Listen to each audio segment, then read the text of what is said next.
Friends family, I want to say thank you, everybody, for coming today. It's a gorgeous Saturday, and we just really appreciate you coming out and celebrating Dad's life with us.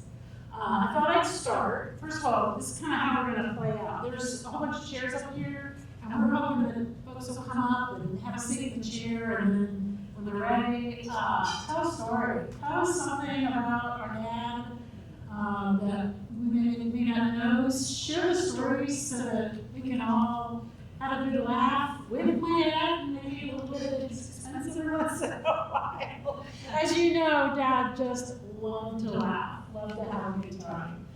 And so I just want to invite people to come up and have a seat, and when you're ready, you can take a mic and share a story. We are all friends here. It's a very welcoming and forgiving audience, so however your story comes out, we're all going to enjoy it. And then I thought I'd also share with you just a little bit of family perspective on Dad, just to get us started, to give you background. A lot of this is going to be included in the slideshow if you see any of it. I'll start at the beginning.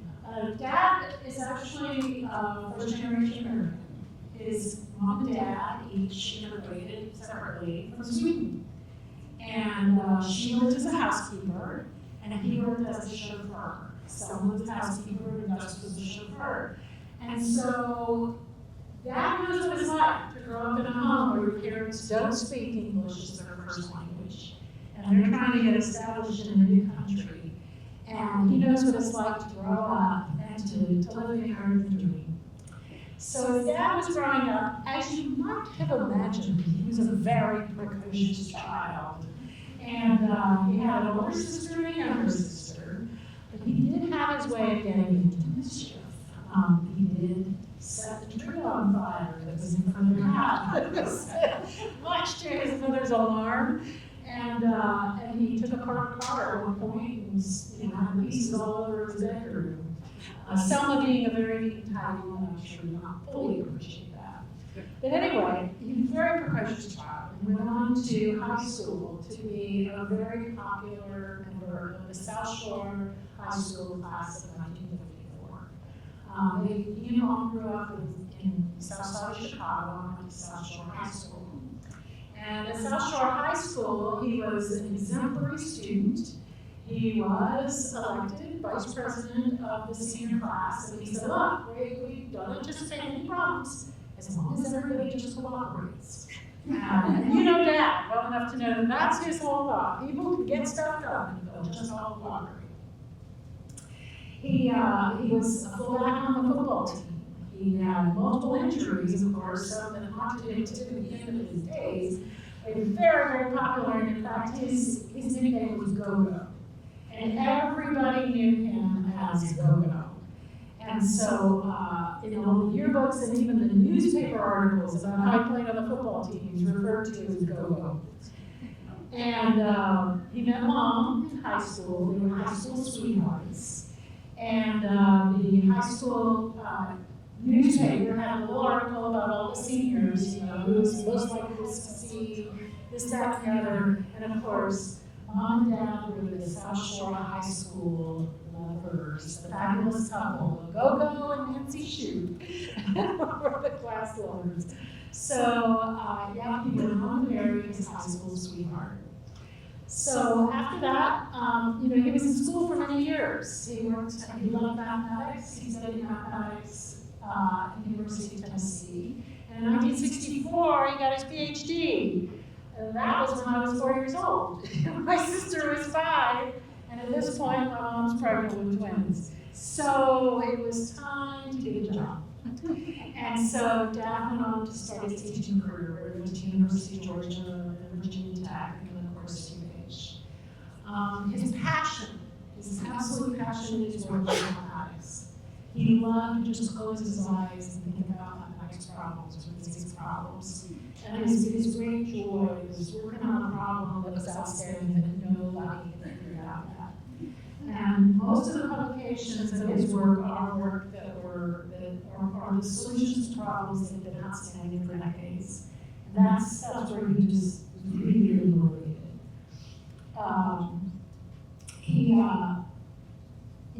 his work at the university and his public life, where he worked on the water authority, serving on the water authority for 9 years, all of you know that there are core principles that guided my father. And one of them is, you know, you gotta do the right thing for the right reasons. You treat people well, and treat people fairly. One thing Dad could not abide was a bully. And Dad lived those principles in a way that is sometimes hard to live. Often there's a political price, whether it's a social political price, or a workplace political price, or a politically political price. Dad was willing to pay that because he was absolutely firm to those principles of doing the right thing for the right reasons.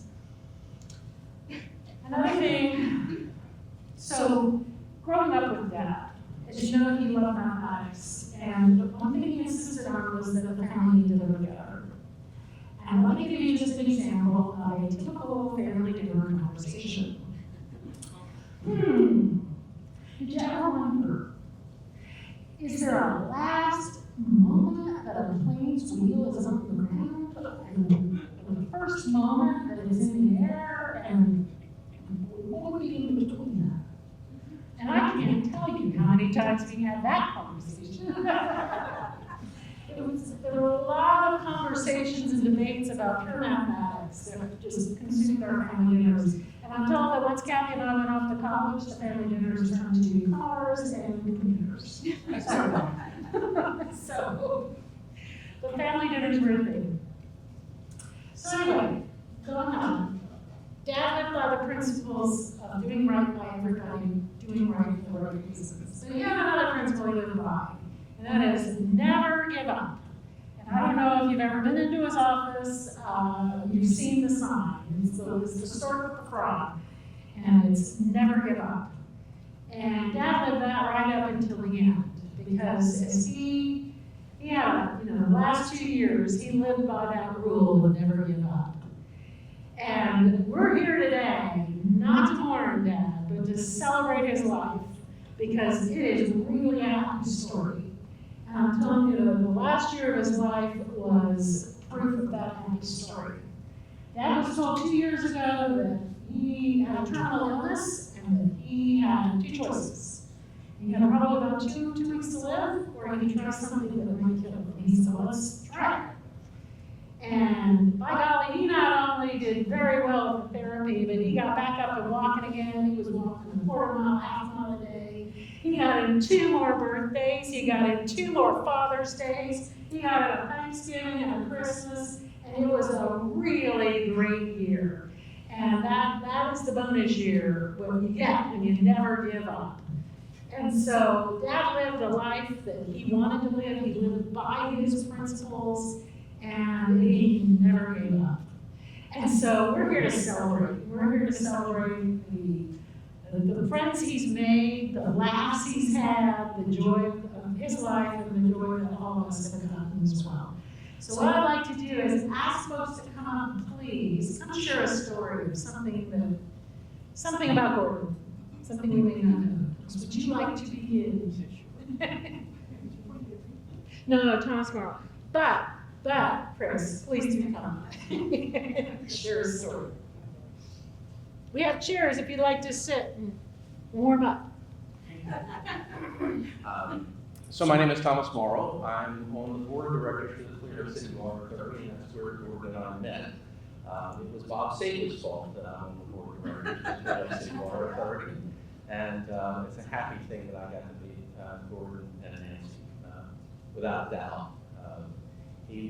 When I came on the board of directors, I'll start the story this way, and I'll talk about some other things too. I was appointed to the board of directors because there was an open position. And shortly after that, maybe 4 months later, we were running for an election. And it was my first election where I ran, and Gordon and I were running together. And I call it the Exploration Green election. And the reason I call it that is because at that time, there were people in the community that didn't believe in the Exploration Green Conservancy and thought that it was going to cause all kinds of problems. Mosquitoes everywhere, and alligators everywhere, and Legionella's disease in the water. So it was a very interesting run. And my favorite part, or a couple favorite parts, One of my favorite quotes was, I don't know if you've seen the signs for an election here in the city water authority, but we paint the signs with blue letters, and they are handmade in the driveway. They are not, we don't go out and pay money. You know who the incumbents are, because we don't pay money for signs. And there may be an election coming up, and if there is, and you see our signs, it will be tomorrow, and yes. And they'll be very much looking for us. So we won that election. We had the opportunity, I mean, the candidates' opportunity, where we were able to make our arguments. And we must have done pretty well, because in that election, Gordon and I both received more than 66% of the vote for the community. And I believe the reason we did that was because we believed in doing the right thing for the community and not in making the golf course something that is of value to a small group of people rather than a large group of people. I will, since I'm talking about the Exploration Green Conservancy, if you have not seen it, I absolutely encourage you to get in your car and drive from here to there. Because of the way it's set up, there are no mosquitoes, you can walk around. There are fish to eat the larvae, there are bats and birds to eat the mosquitoes. It's a wonderful walk. And I highly encourage you to go over there and just after today, see what Gordon worked on, what he believed in. One of the many things that he worked on and believed in. Because I think it's worth seeing what a group of people of conscience can do if they involve the entire community. And that's what Gordon was about. He certainly helped involve the community. So I can tell you, I could speak a long time on Exploration Green. I won't do that. I will hope you go after this meeting to take a walk around. It's fantastic. And I wanted to talk about Gordon. I was asked to talk about his time in the Water Authority and also talk about what he did in math. And I went out and I looked up his papers. And if you're a mathematician, you have probably heard of a non-convex set, which has the unique nearest point property. Well-known example in the approximation and Chebyshev set literature. That's the kind of stuff he worked on. In fact, I'm fascinated by the fact that a mathematician who thinks about math all the time, he did. And what his daughter said, I saw also. He went from teaching people, but also helping people solve problems. He helped NASA solve problems. He helped agencies he couldn't talk about solve problems. He was a very, very intelligent man. And if you know about that history of his, it's quite amazing that he was here to help us. Because as they say, sometimes you need a beautiful mind, and his was a beautiful mind. And he did think about math. I still remember to this day, we're eating in the Water Authority. It's 9:30 p.m. and he said, yeah, I'm going to go home. I've been thinking about a problem. And it's amazing. We're going through all the things you do in the Water Authority. In the back of his head, he turned to a problem, which was pretty cool. So that's the one thing I knew about him in the Water Authority. He contemplated on things. He just didn't give an answer. He thought through what he had to say. And when he had to say it, you could tell it was well thought through. You knew, wow, that's a really good idea, or that's a really good thought, or I hadn't thought about it that way. I love to work around people that have diverse thinking. And it was great to work with him on the Water Authority, to be part of that election, and also to help along the way with Exploration Green. He left the Water Authority a couple of years ago to move up north with Nancy and he moved up north. And we continue to work on the Water Authority. We continue to work on the Exploration Green. And if you don't live in the area, the beautiful thing is it's complete. It's 5 phases, and it holds back about 500 million gallons of water during a large storm in the area. So what that means to the people who live in this community is the local bodies are about 12 to 14 inches lower than they would be if Exploration Green had been built. So that's the kind of impact that someone like Gilruth can have. It's great fun for me here to come today to celebrate his life and see the smiles in the room, see the nodding in the room of people that worked with him or knew him. And I hope someone else comes up and talks about other stories I'm not aware of. I really encourage you to do that. The great thing about a celebration of life is it's really our opportunity to get together and go, wow, I didn't know that about Gordon. That's That's really cool. So I hope we can do that today. And I thank you for listening to me today. I appreciate your time.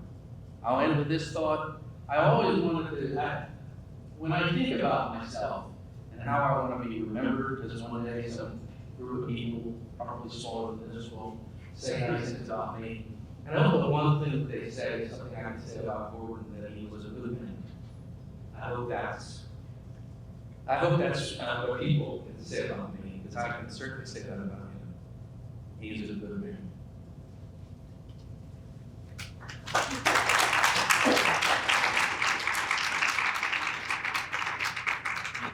We're all friends, come on. And you don't even have to come to the front of the room to do it. You guys can share. I'm pretty old, so it was a long walk. You wanna sit down and do it? I'll stand up tall. If I fall down, you know, put a I'll catch chair under me.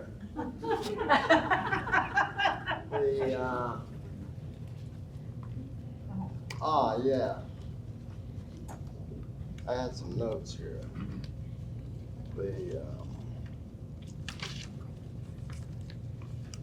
Well, once upon a time, a long time ago, We need you to put the mic up higher. higher, Yeah. closer, Thank you. is it? Smaller? I have a big mouth, but it won't fit inside. Anyway, my summary of Gordon is that he was a man for all seasons. Not too many people are that way. Louder. Well, this thing have a volume? Secret message. Okay, I don't talk too very loud very often because my wife would yell at me if I think it's small.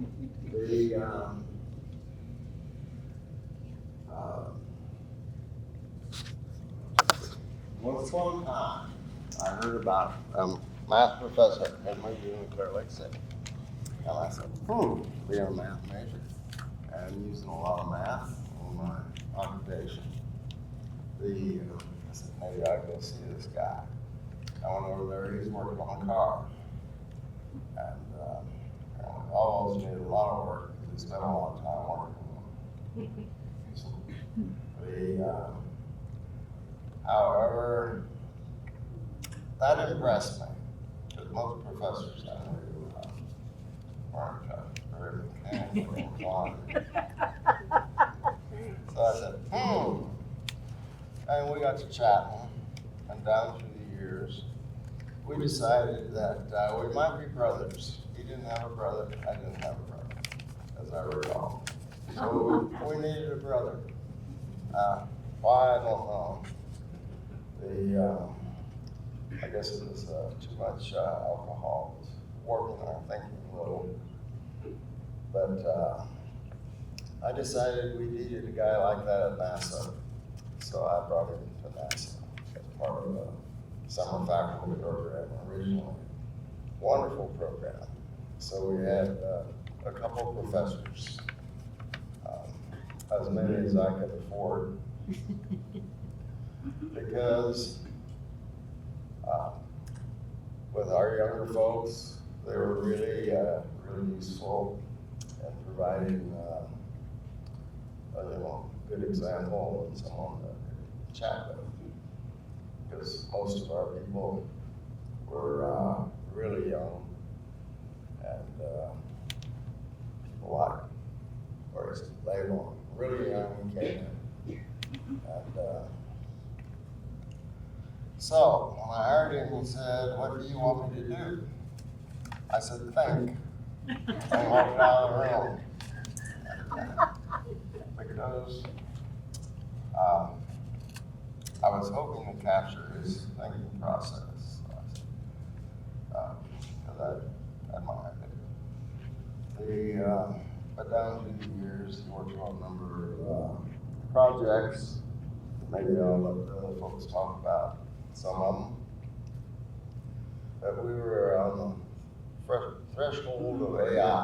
My goal was to move AI from the research world real world. And so Gordon was working on the ability to do searches with partial information, which is very important. You know, in the world, we probably think I'm Bob or something, but I'm really not. I'm 174177782. So we're all numbers, and the ability to search, particularly for numbers super fast, is unbelievably important.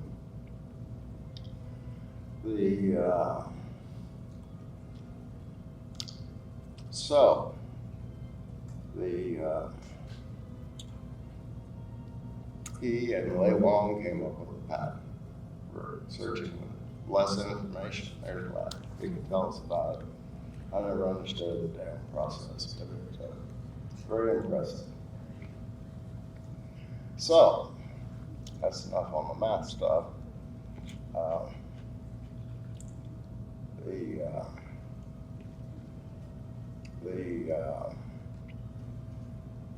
Gordon had a great interest in the environment of all places. Louder? Well, maybe you just yell louder. Anyway, you know, he did plant a few thousand trees in his spare time when he was visiting his cherished location in Virginia. Mm-hmm. But when he became a member of the Water Authority, one of the things that still exists for sure that he pushed for was islands. He wanted bird sanctuaries. Sounded good to me, but you know, I like birds.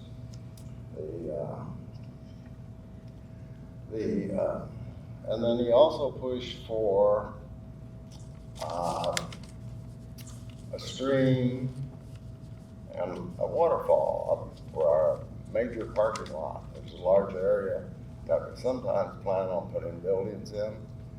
Who knows what they'll be used for? But he wanted a stream set beside, I guess. Streams are really nice and locations like the Smoky Mountain National Park and so on. Wonderful streams. Anyway, but we have yet to fulfill that vision. I like streams. Waterfall would be great. Anyway, that's what we're still working on. But it's a damn good idea.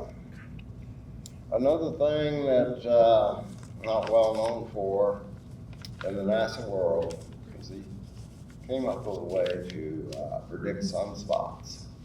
Now, you know, what's the big deal on sunspots? They're explosions on the sun, which send radiation out. Its atmosphere, it does, yes. And the atmosphere maybe expands or whatever. And that affects the orbit of our vehicles. Just curious. Also some safety factors possibly. But the really interesting thing was the application of it to the Skylab program when it was decided to deorbit.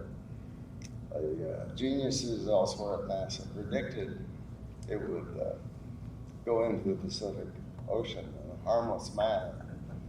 His predictions were that it would hit Australia. And of course, the whole damn Skylab, large, small, medium-sized space station, came to pieces all over Australia.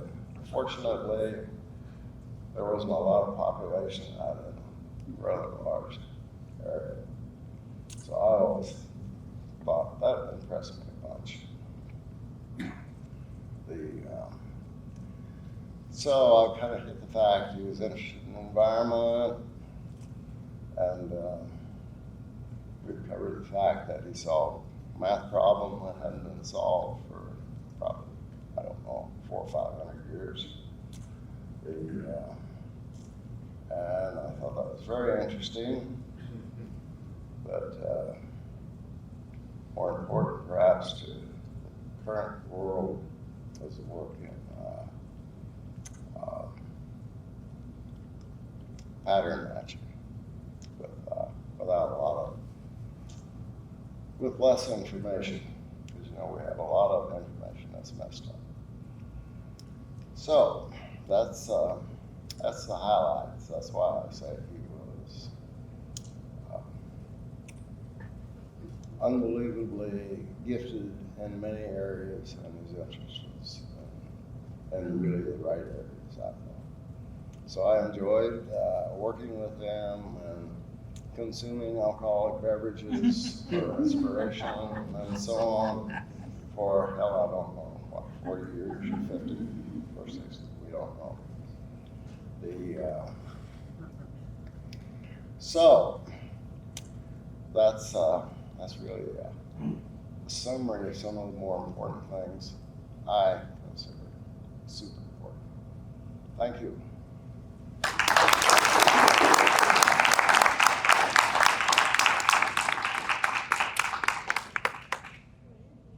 I would say a few words. Okay. Thank you, Larry. Sure. My name is Lei Wang. I am the mentor of Gordon. And sadly, Bob have introduced me to Gordon when I was an intern at NASA during the, I think, late 80s, early 90s. And then we started to think about AI. Bob says, I wanted to do AI. I say, okay. And then that's back in this day that expert systems was still, rule-based expert system was still there. And then we started to think about, hey, we really needing to do pattern matching. What is pattern matching? A lot of the things that we're trying to do, notice that we're thinking about something is close to some existing patterns that we have. This is a lot of the things that we're establishing those relationships. And several weeks later, he says, well, I have come to some of these algorithms that I want you to try. My math was okay, but he is really inspiring in terms of this is how you come about. The way that he teaches, the way that he mentors people, that's really where I really enjoy the time that I have with him, right? So we together, even though he did all the hard work, I did the programming for him to actually enact on some of those. So we're becoming a very good collaboration. Of course, he did all the thinking. So we came up with a couple of the algorithms. One of the algorithms specifically is called Bernstein polynomial algorithms. And then he introduced me the concept of vector space. As an undergraduate person, vector space, yeah, you kind of took some of those vector math before, and now you can see how you're really utilizing it. So the precise nature of how he explained some of these things are really the interesting, to me, those are the foundation that I really set out from my knowledge, right? And understanding of where that's coming from, okay? And then we started to play around with and start drawing images, doing some of the pattern recognition images of saying, is this image similar to this? So we start beginning to actually manually, that's back in those days, that's back in early 90s, right? We start writing these, putting a facial recognition things on. That was the first facial recognition task that we started on, which is pretty interesting. We started to putting people with glasses. We started to putting people with masks, and then we can actually see what the closest thing. We put a dog shape and put a mask there, and then you couldn't recognize that, and you differentiate them. So those are some of the really interesting ideas that really sets the foundations of what today's AI people are doing. The only difference here is the AI system now is because we have larger machine. but the foundation algorithm is still very much the same, right? That's really where I really appreciate him to actually taught me to appreciate and go in doing this. We are probably, I think JSC, one piece of advertisement, I think we are probably the forefront of the machine learning type work among NASA, right? We cannot compete with Google and those guys. Those are a huge number of people. But the idea of how we're applying this to this, I really appreciate everything Gordon had taught me on that. Okay, that's it.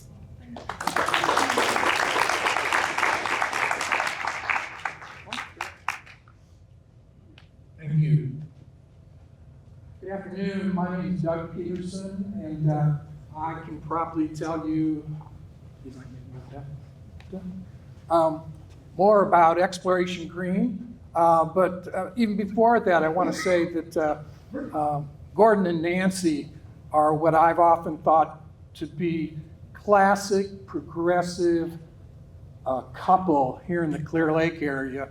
That there are a lot of people like this, but to see them get involved in policy and initiatives and projects like Exploration Green is really quite remarkable. I think actually John Branch, former director for the Clear Lake City Water Authority, which is essentially the owner of Exploration Green, we had a lot of meetings to get that started.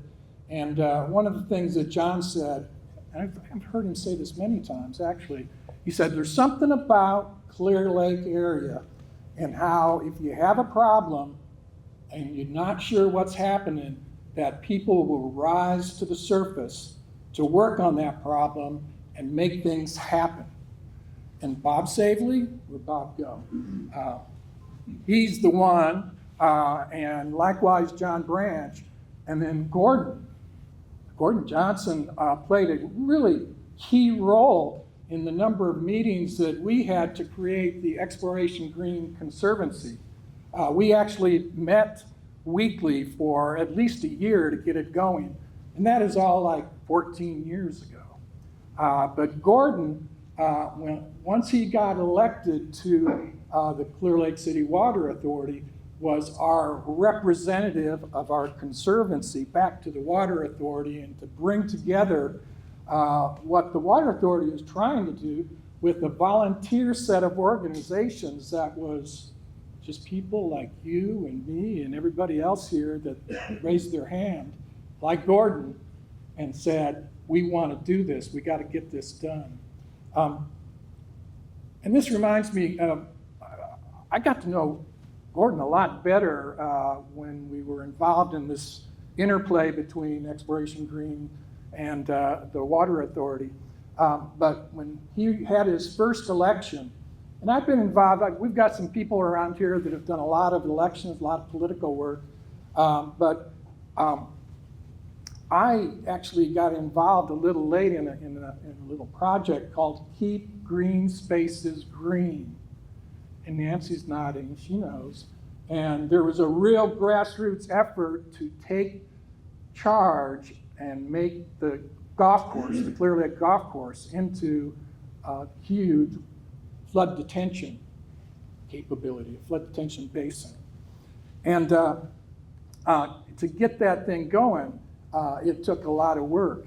And Gordon getting elected helped a lot. And I wanted to tell you the story a bit of those signs. And I know Thomas already beat me to the signs, but I've been involved in a lot of campaigns as a volunteer, and you can get some really classy signs. You can spend a lot of money on campaign signs. But those signs, the stenciled white signs with blue lettering, it was like magic. And all of a sudden, I hadn't done these kind of elections before.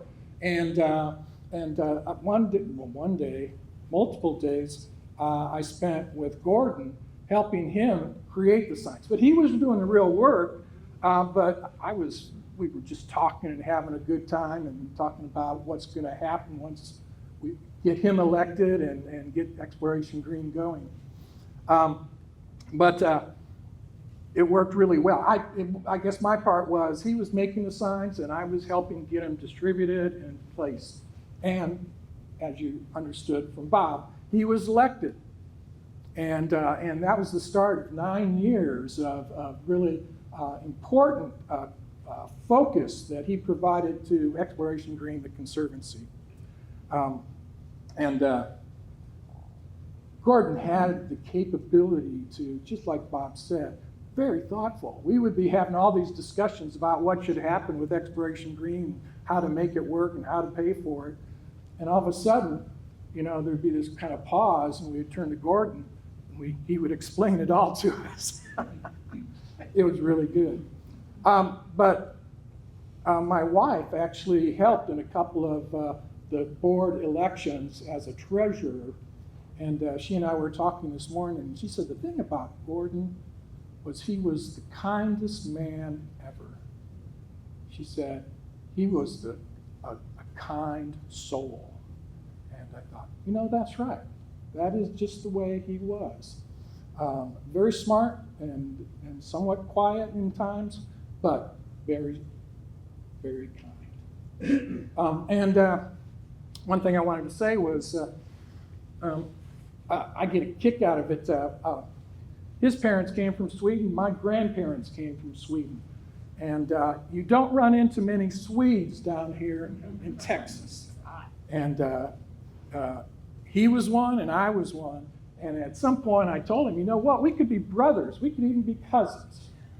Because Johnson comes from Johansson. Peterson, in my case, came from Johansson. When my grandfather came to Ellis Island, they told him, you better make it more American. And he changed it to Peterson. So I could just as easily be a Johnson.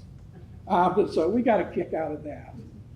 But that's probably all I should say. But I really appreciate the opportunity to come and talk about somebody that made such an important contribution to a big project and a whole series of projects. Thank you.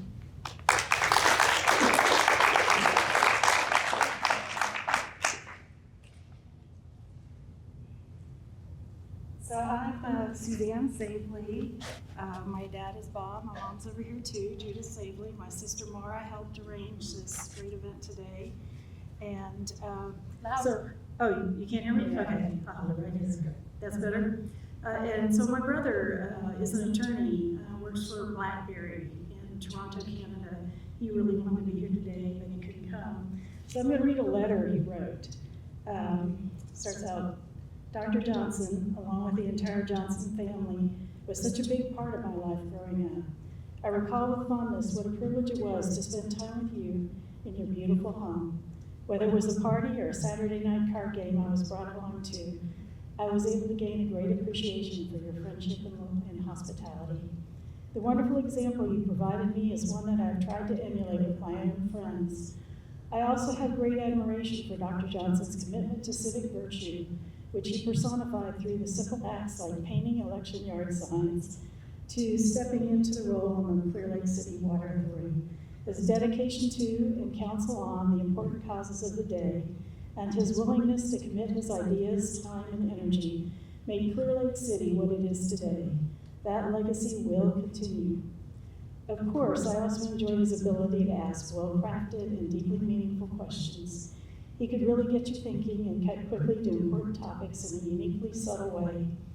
I also admired his great taste in cars, including his Volvo P1800, and enjoyed watching him spend hours working on it over the years. Every time we drove by, right? Great friends of my family are so important to all of us, really beyond words. Dr. Johnson will live on in the lives he touched, including my own.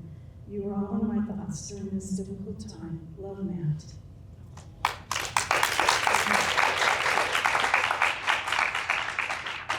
So now I'll tell you a very brief story of a profound experience I had with Dr. Johnson.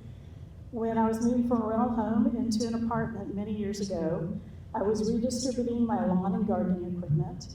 While dropping my lawnmower off with Dr. Johnson, I was proudly showing him all the various components And speaking of professors who are not very mechanically minded, I made a mistake and I was very embarrassed. But in a kind voice, he said, "Susie, I think that's over here." On the other side of the lawnmower. And so I was embarrassed. I made a little remark and he goes, "Susie," he says, "don't underestimate yourself." And so in times of trouble, and I always remember his kind words and gentle guidance, his words will stay with you forever. And I want to thank you all very much.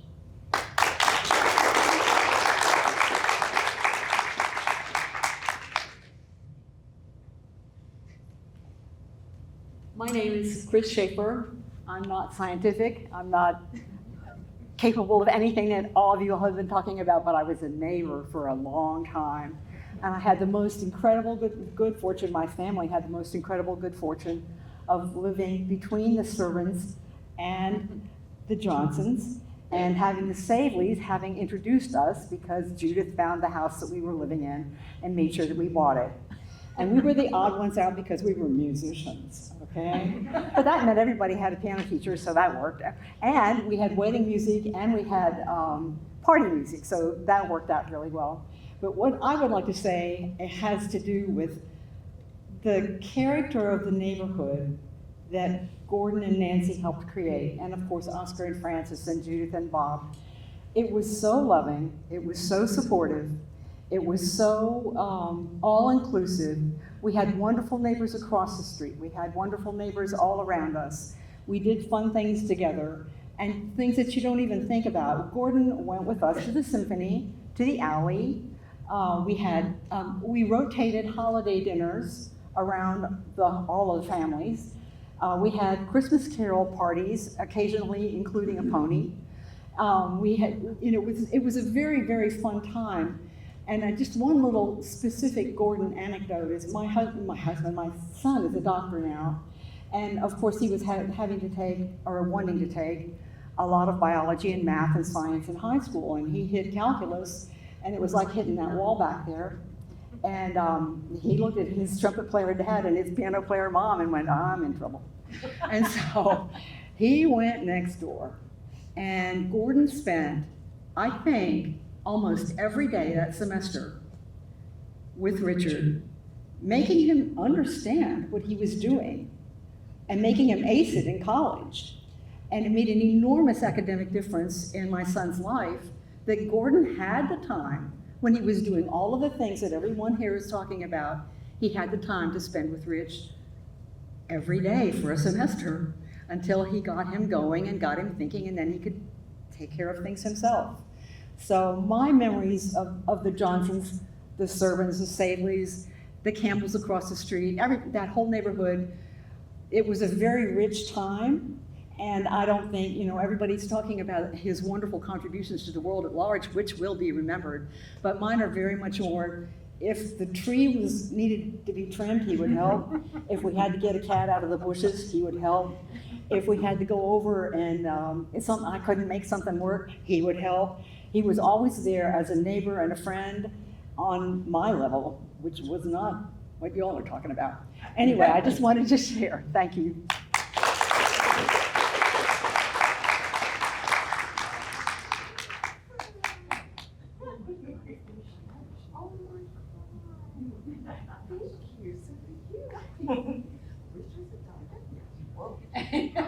That is awesome. Hello, everyone. I'm Simone, Houston Campbell, now Williams. So I know Mr. J as a neighbor. And it's so cool to hear everybody call him all the different names, Dr. J and all those things. That's awesome. Our garages face each other. And so he would see the times that I came in, because he'd always be in the garage fiddling about. And he'd neighbor, "Hi, Mr. J." And he would, depending on what time it was, he would come to the end of the driveway and meet in the middle of the street and talk about anything, like anything. He was such a joy because he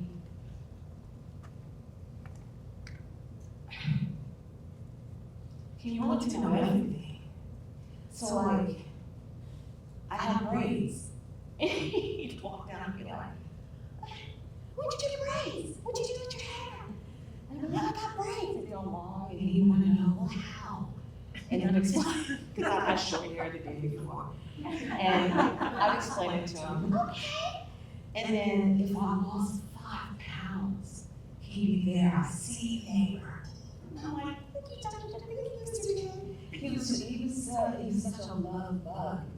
Like, I felt like he was my dad across the street, you know? And we moved here in 78 from New York.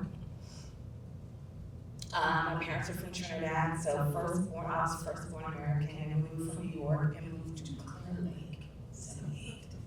No one looked like us. No one looked like us.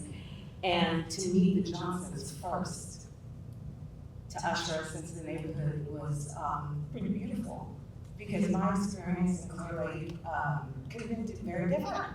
It was a beautiful, beautiful place. And our little section was family. And I didn't know about all the math stuff and science stuff. And didn't know about, I hate math. Sorry. I hate math. But I went to his first stint when he was there, and I decided I was going to go visit him. And so I went to his office, and there were like all these students outside. And they were all stressed looking, and they were all talking and whispering. And like, I was like, no, I'll come see him later, because no. But I didn't know how brilliant he was in that. And I went back and I was sitting in the quad, and I heard, Simone, and I see him walking, and we hooked arms and walked to our cars, and we were talking the whole time about life stuff. He was just so interested in what was going on with me all the time. He was a love bug. He used to love me. I used to love seeing him walk through the neighborhood. I used to love seeing him mow the lawn in jeans. I used to love seeing him on the roof. I used to love seeing him. I remember my parents, they would have been here, the Campbells, but my mom has Alzheimer's, and my dad's her caregiver. And so they weren't able to make it today, but they would have loved to make it here, because where else would we be today? But I remember they had a leak one time in the yard, a big pipe. And I don't know if my parents were home at that time, but Gordon knew. And he started digging by himself. He got a shovel and he dug this long thing from the street all the way up to the side of the house, found the thing, the leak, and like called the water authority. I mean, like everything was done before we even knew we had a leak. Who does that? Who does that? There's some neighbors I may not know, right there. But every neighbor barometer I have is for the Johnsons. And if my neighbors aren't like the Johnsons, I don't know who live there. I don't know who live there. Because it was beautiful growing up across the street from my home.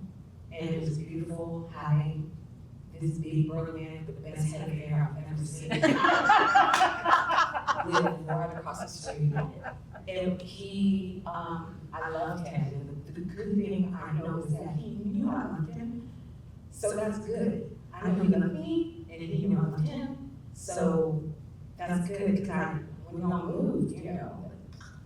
But I knew that y'all were well, but I didn't get to see you like I used to, of course. But I just wanted to share what an amazing man he was, his mind, his heart, his curiosity, his love. Yeah, he was pretty great. And I love that I got to grow up with him across the street. So, Russell, Mr. J.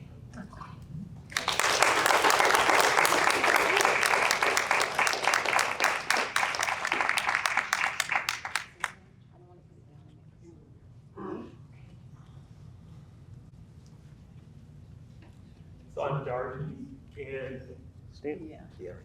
right here, okay.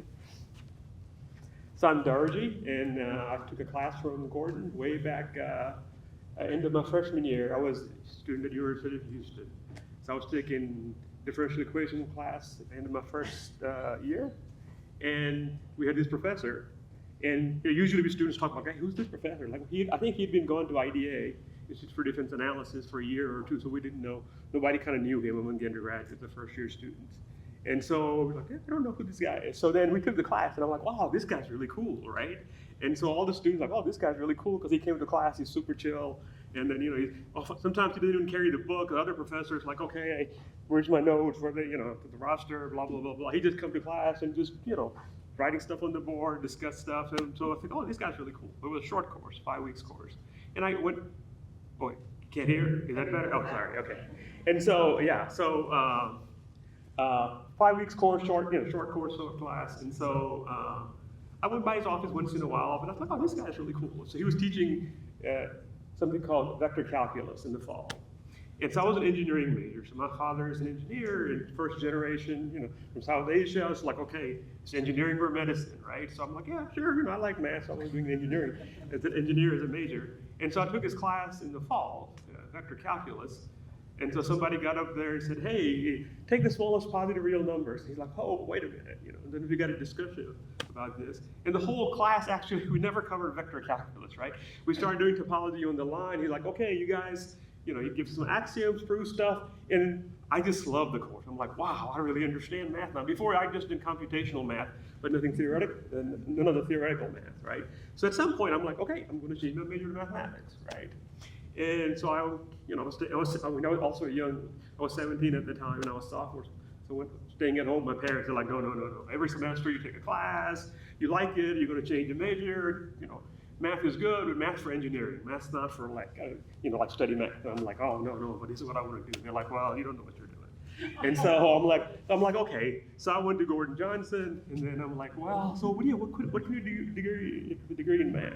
And he's like, oh yeah, I work at NASA, I went for defense analysis, blah, blah, blah, blah, blah. Of course, I had no idea. I mean, NASA I had heard about Institute for Defense Analysis at the time. I had no idea what that was. I just kind of made up some stuff, and he told me some stuff. I just made up some stuff, and I went home, and I'm like, oh yeah, I mean, I didn't believe it at all. Right? I didn't know. I was having a good time, right? I'm like, yeah, there are all kinds of jobs you can get with mathematics, blah, blah, blah, blah, blah, blah, blah. And he's like, I don't know, my parents were sort of like, particularly my dad, my mom never been to college, like, he's not, I don't know. So I'm like, look, if I can't study math, I'm gonna move out of the house, get a job, make my own money, and he's like, all right, fine. If you feel that strongly about it, yeah, mathematics, so you can major in mathematics. So Gordon was very supportive. And in fact, so Gordon was the main influence of why I'm a mathematician today, right? So he got me so excited about mathematics, and it wasn't just like, before I liked it, but I didn't really understand the Socratic method, discovering of mathematics, until I took his class. And it was just not me. So several of us would actually just hang out in his office all the time, right? So we would just go, and his door was always open, right? So, now that I think about it, like, I'm a professor of mathematics, and if you got like 4 or 5 undergraduates hanging out in your office, like, every Tuesday and Thursday afternoon, you'd be like, okay, I got stuff to do, right?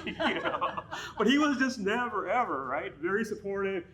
Always in a great mood, very laughing, and you never felt like, wow, you're a stupid student, I'm such a smart professor, and so on, right? So all the students just loved him. And so that's where I got started in mathematics. So one of the interesting things he always said, so I don't know if anybody else heard it, so we would try to prove something, and it's like, well, if I could do this, blah, blah, blah, blah, blah, then I can do this, right? And Gordon would always say, if a frog had wings, it wouldn't have to bump his bottom to move. And so I'm like, okay.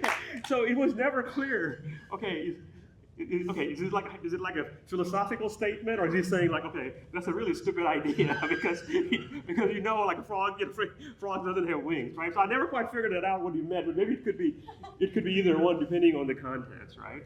And so I took a bunch of classes with him. He introduced me to Tom Ingram, who couldn't be here because I think he sent a message, right? So one of the other professors. So I started taking classes with him, and then I decided to go to graduate school in mathematics. So I asked him, and he's like, oh no, go to University of North Texas because there are people doing the Socratic method, or go to Auburn. And I kind of wanted to get away from my parents at the time. I'm like, no, North Texas. I want to go to Auburn. So I went to graduate school at Auburn, and again there, my first quarter.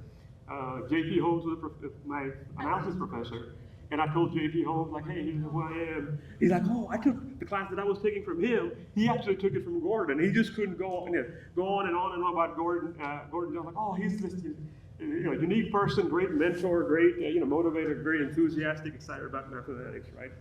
And then, for me, he was, he changed the course of my life, because before that I was just an engineering major. Had I not met him, I had other people in mathematics courses at the University of Houston, but they just come in there like, oh, here's the book, I read, you do this, you go do some homework. So it wasn't something exciting until I took his courses, right?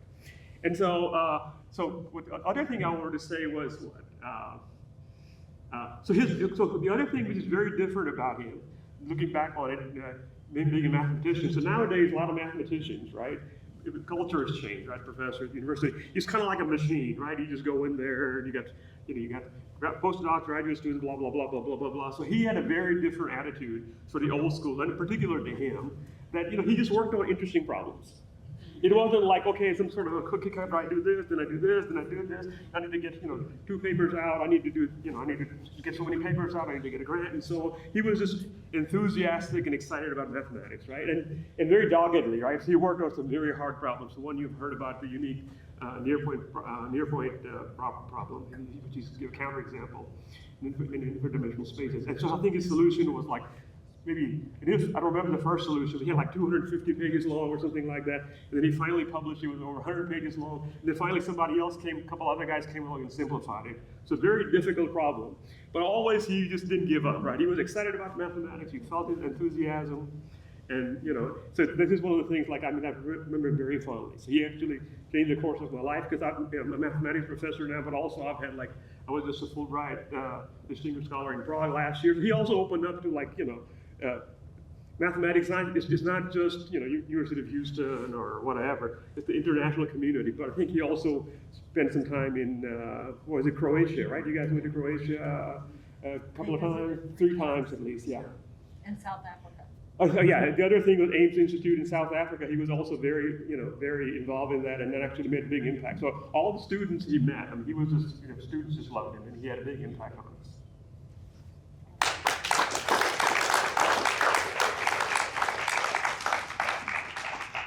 Okay, I'm gonna get up. Yes. This is gonna be a kind of different kind of thing. First of all, it's true. And second of all, I could look at my notes, but I'm not going to.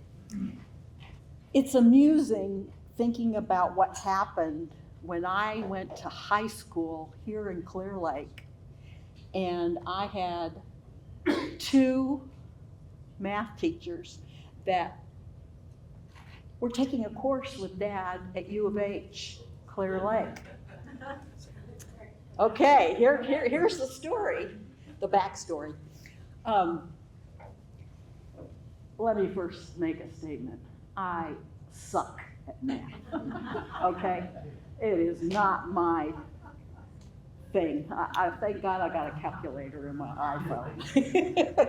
Okay, I was in my trig class, and I even remember the teacher's name, but I will withhold names. And the class had just let out, and I was failing miserably. I was freaking out. But the teacher came up to me and she said, Kathy, I'm taking a course from your father at Clear Lake. And myself and 2 other math teachers here at high school, we want to know what book he uses.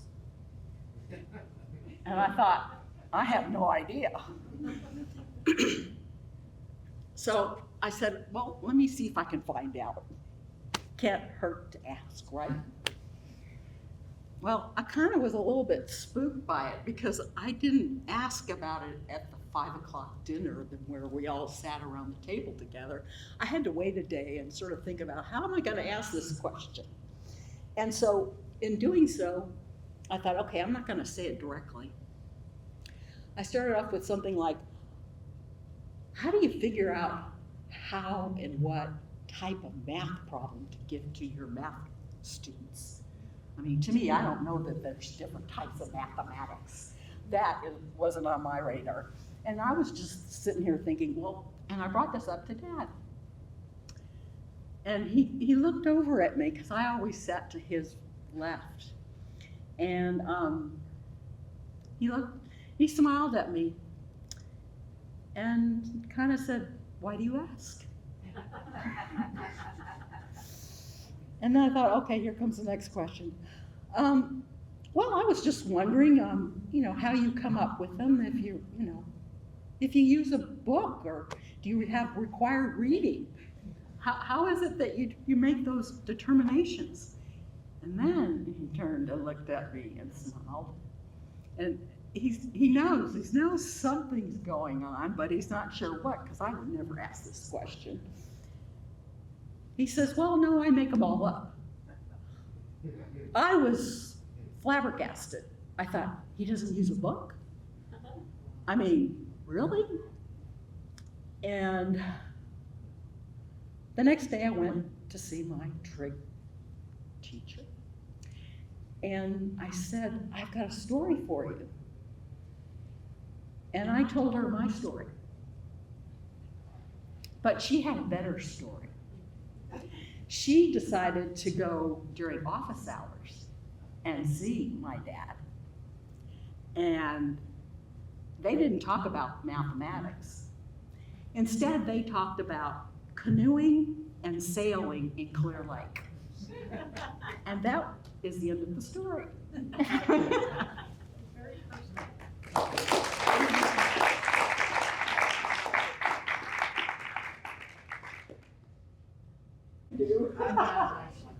You've got a good one, and you should talk to them about the Sunday. So Kathy and I have known each other for about 20 years. 20 years now. And first time I met Gordon and Nancy was in 2006. And so Kathy and I are both living in Austin at the time. So it's about a 3.5-hour drive to Clear Lake. And Kathy's dad asks me, "I would really appreciate it if you could help me with this project." And what he wanted to do is, I want to take these soaker hoses and I want to lay them all around the side of the house so that you can keep the foundation moist in a drought, prevent the slab from cracking. I'm like, okay, so it's August, it's only 300 degrees outside. So we're outside by the house. There's all these bushes and grass. And I said, okay, so let me get this straight. So we're going to take this soaker hose here, and we're going to lay it out. We're going to kind of dig it in and put some dirt over the top, kind of water that in. Like, well, so that's the plan. Like, well, no, we're going to take that soaker hose over there. This is a rat snake. Okay, so new plan. We're going to leave that alone. Good plan, I like that. And that's my story. Oh my God, I had no idea.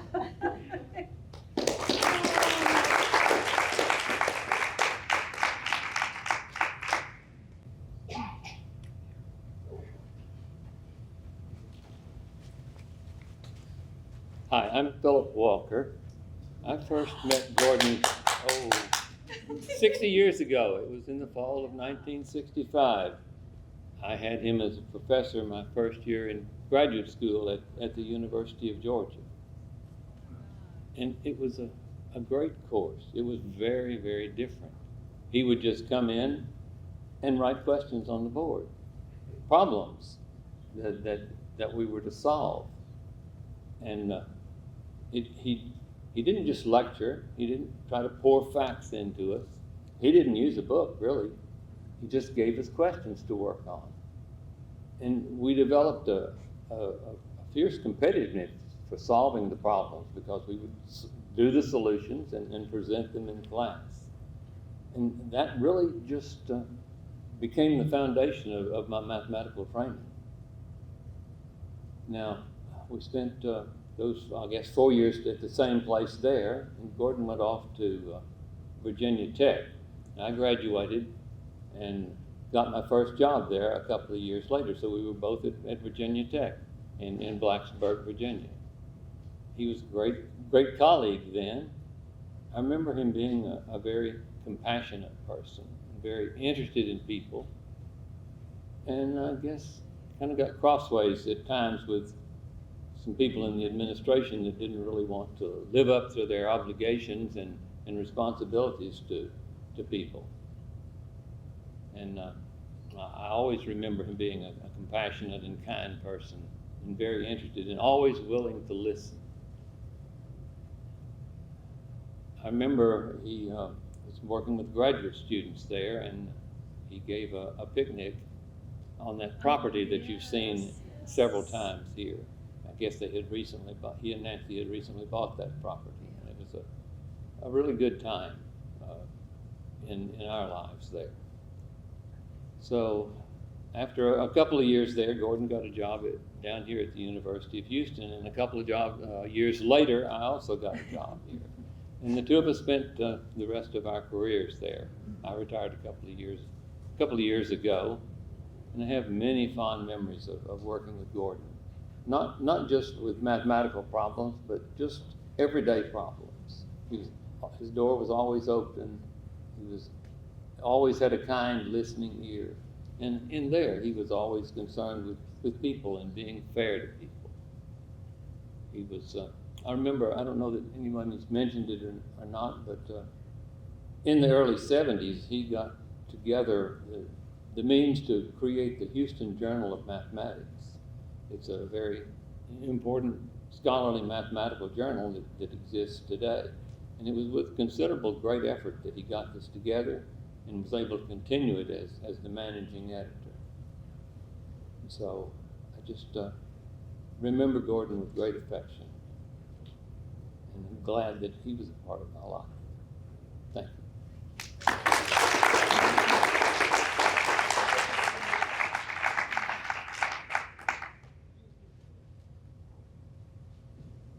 Tribute as well for someone who couldn't be here, so. I'm Emma Bates, one of Gordon's grandchildren on his daughter Kathy's side. I was probably about 10 when, absorbed in a book, lying on a couch, I heard from somewhere behind me my grandpa say, "Do you think you know what maybe a three-dimensional shape would look like traveling through two-dimensional space?"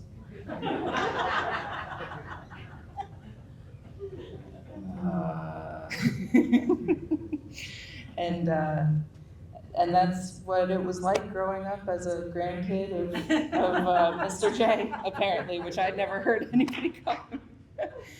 There was a lot of, the classic several times a year, at what exact point has the plane taken off? And then can you divide that by 2? And then now you've got more. I don't know.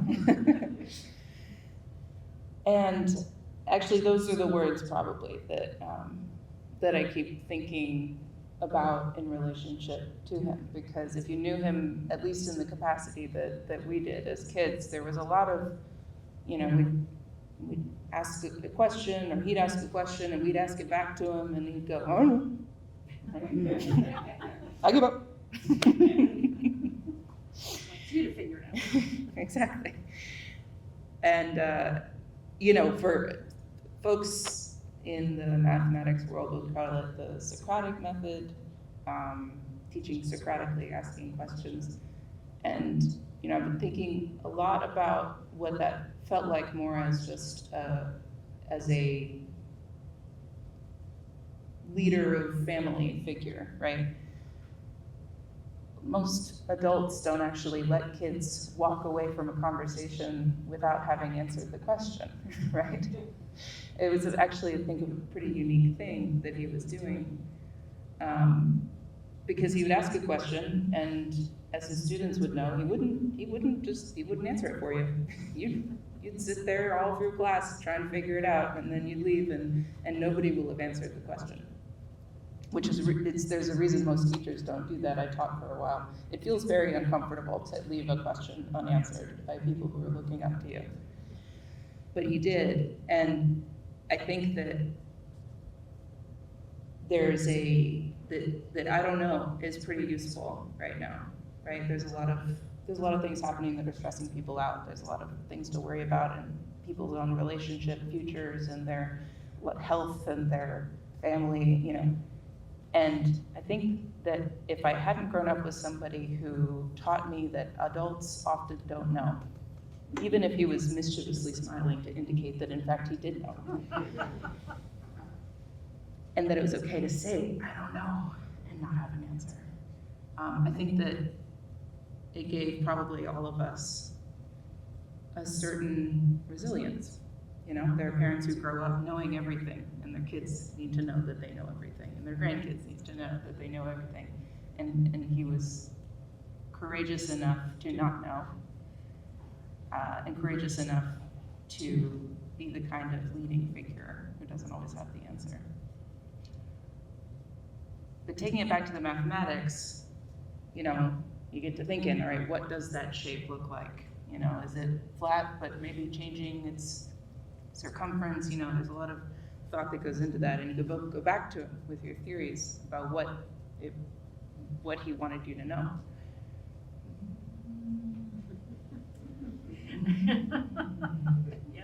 But was I right? Was that it?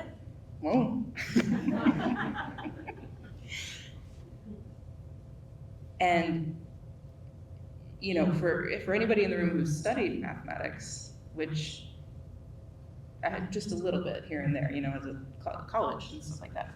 But I kept thinking back to the things that he taught us, and I thought, man, I wish that there were a lot more in schools that taught like that, you know. Otherwise, you just feel like, well, I didn't get the right answer, and so I'm not good at this. And with him, it was almost like, the right answer isn't the point. You're supposed to not know. And then I think about mathematical principles that bleed into physics that talk about how, you know, there's all these different universes. Every choice makes a decision, and then, you know, there's billions of trillions of universes. And I think, okay, we certainly don't know that, but we kind of know it. And it's a nice way of looking at the world when we're worried about things. So there's a trajectory in some alternate universe where that thing worked out that you wanted to work out. And yeah, so that's just a little bit about what I've been thinking about in the last few weeks. Someone else go.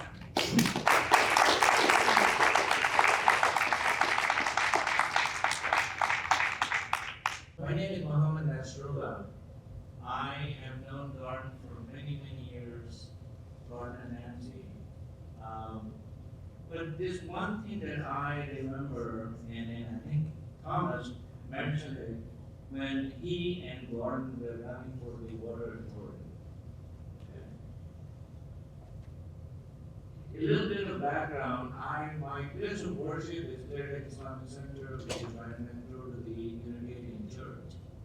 And just before the election, I think it was like a few months before the elections, we had been trying to get a permit approved to build a parking lot for congregation.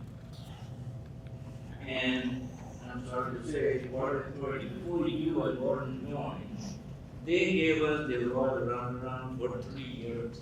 3 years. They would not approve the building of a simple parking lot.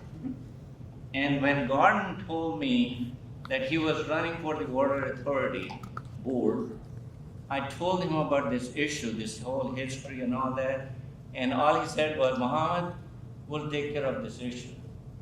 And over the next few months, Gordon and Thomas, they came to the Islamic Center, they met the leadership, they met the congregation, and we encouraged everybody in our congregation to go out and vote for these two gentlemen, okay?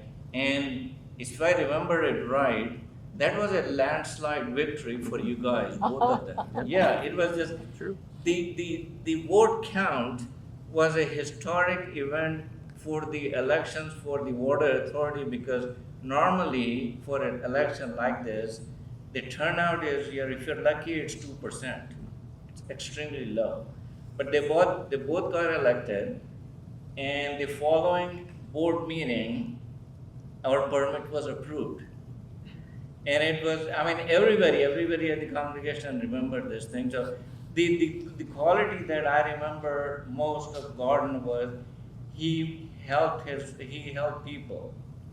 I mean, when he promised me that Muhammad will take care of that issue, and he did, and so thank you. And I really thank and I'm grateful for Gordon and Thomas's help in building that parking lot. Thank you so much.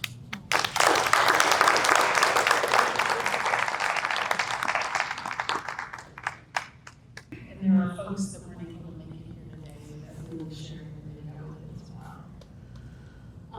After hearing a lot of the folks and the stories that you shared about Dad, it's fun to hear some voice filled in, and it's fun to see faces to names that we've heard over the years, and we really, really love having everybody here. For the mathematicians in the room, you may be aware that Dad was working on a really tough problem. It was sort of a follow-up to the big problem that he had worked on previously. Here's the good news. He solved it. He did solve it. He solved it. And he just didn't think he could get it written out. He had very poor vision. The last few years of his life, he actually lost sight in one eye completely, and the other one was so poor he could just hardly see at all. And I said, look, if you've solved it, we'll figure out how to write it up. I mean, I don't know how math symbols, but I guarantee you we'll figure out how to write it up. And he was really excited about that. He started thinking about it again, and he was getting it all ready for us to write up. And he came up with an even better way to solve it. I mean, we had a family dinner, and Dr. Nolver, who's sitting here at the front table, who's a member of our family now. He helped us take very good care of Gordon this last year. Nolver was there as well, and Dad was so excited that he had found an even more elegant solution to it. And he tried to explain it to us at dinner, and I've got the words that he said, but I tried to share it with another mathematician, and it didn't quite ring. So it was not preserved through me. But for those, he ended up, of course, not documenting it. That documentation process is a long, arduous process, and it absolutely was not his favorite part of solving problems. So the really good news is, Dad did solve that problem in his last year there. His bonus year, he figured out an even more elegant way to do it, and there is just nothing that would give him more pleasure in his sort of professional mind than that. And that is a really good thing. And the other good piece of that is somebody else is going to get to solve it again. And that person's going to get the pleasure of solving it and publishing it. But Dad got his. He got the best of it. So there is a solution, and he's got it. And so that's happy. Is there anybody else who would like to share anything? We do have a video tribute that we will play now. Lynn, can you play it? This is Dick Schaefer. This is Chris's former husband, and it is a tribute to Dad. This is Dick Schaefer in Syracuse, New York. Sorry I couldn't be with you today. Gordon and his family were neighbors of mine on Fairwind Road in Clear Lake for many years. I always thought of him as a remarkable man. He never had a bad word to say about anybody or anything. And his brilliance and genius has brought our space program things that we don't even know yet. He'll be very much missed. Because I feel that he's sailing much calmer seas than he did his last couple of years on Earth, I'd like to play the Navy hymn.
I'd like to say thank you so much. I think this is from the whole family, and I hope that you'll stay and mingle and visit old friends and be sure. Mom, would you like to say something? She does. Go ahead. Come on.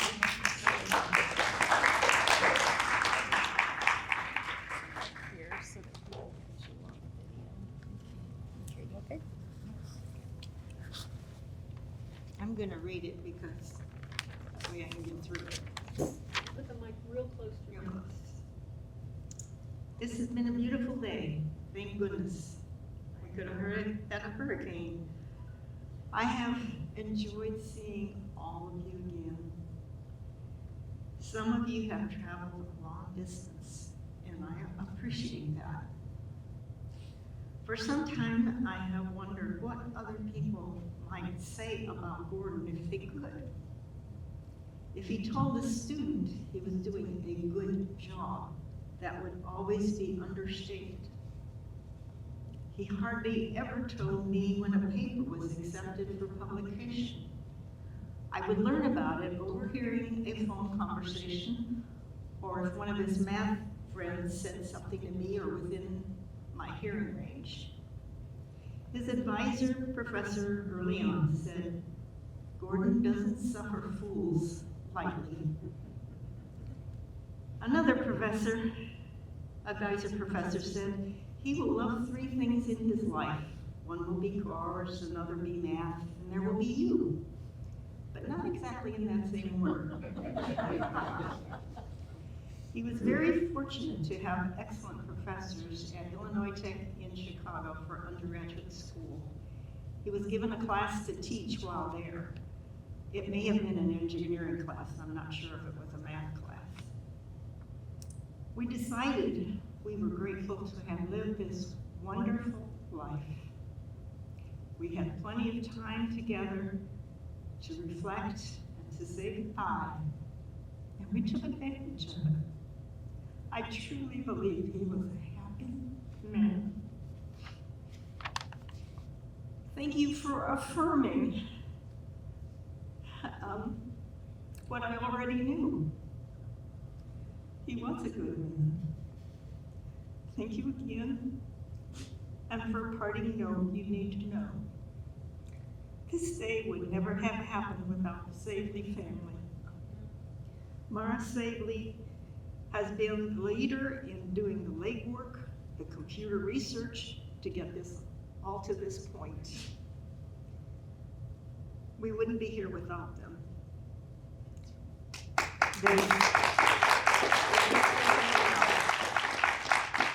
Lastly, remember, Gordon said, never give up.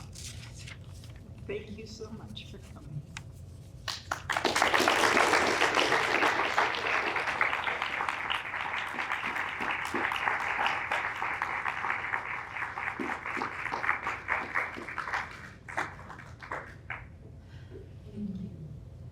And I hope everybody will grab some more to eat and go have a safe drive home.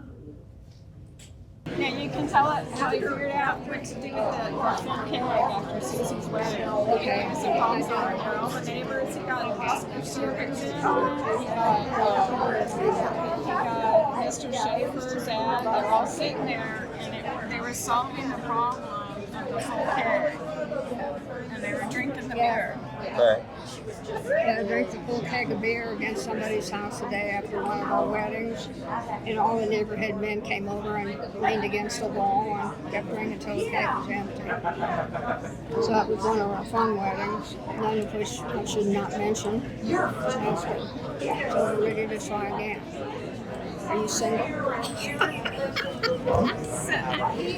Just kidding. What is that? Is that It's a mic. okay? So basically, Gordon.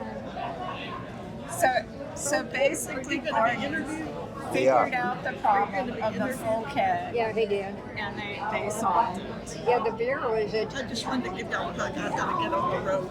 The beer was at his house, at Gordon's house, after the fact, when the men were all lined up against the wall drinking the beer. And that was a fun time for them, I guess. But they didn't return that deer keg until it was all off of the day. Oh, yeah. Yeah. That was nice. So, he was a great guy. Everyone's got to do something, I guess.